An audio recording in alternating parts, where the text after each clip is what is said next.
Je m'appelle Nora Sahara, j'ai été infirmière depuis 15 ans et aujourd'hui je suis journaliste.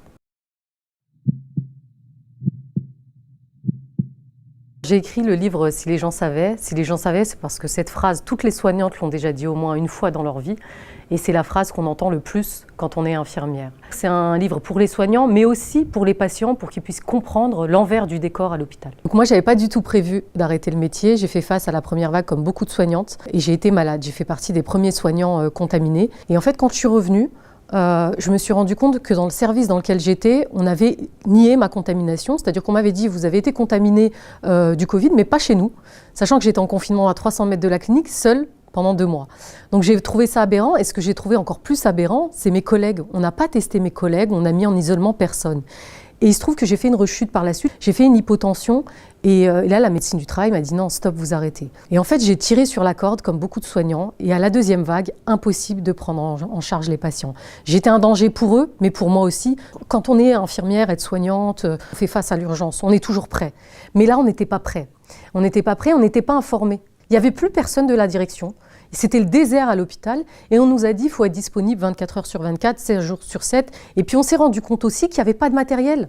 On nous parlait de masques de protection FFP2. Moi, j'ai jamais vu d'FFP2. On avait 2 masques chirurgicaux pour 2 heures.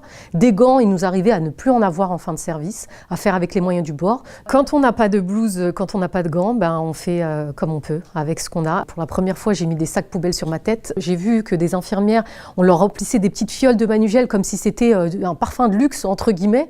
J'ai trouvé ça aberrant en pleine crise.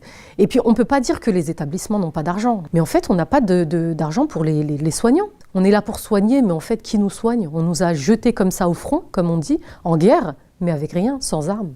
Alors moi, il y a une chose qui m'a marquée, c'est quand j'ai interrogé les étudiants infirmiers. Quand j'ai entendu une jeune infirmière de 19 ans qui fait une tentative de suicide à son 2e stage parce qu'elle a fait face à la mort et qu'on ne l'avait pas préparée, quand j'entends des étudiants infirmiers qui sont sous antidépresseurs, quand j'entends des infirmières de bloc qui font des fausses couches parce qu'elles sont debout pendant 11 heures, 12 heures, qu'elles mangent en 15 minutes, que parfois elles ne boivent pas parce qu'elles n'ont pas le temps d'aller aux toilettes, là ça m'a fait froid dans le dos.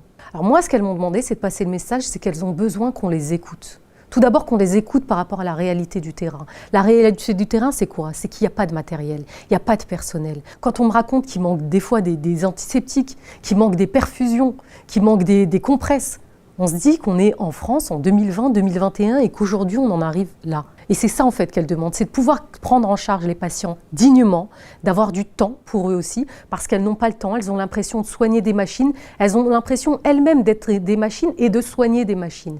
Et elles n'ont pas signé pour ça, elles ont signé pour prendre des patients avec bienveillance, avec humanité, et c'est ce qui manque aujourd'hui dans les soins.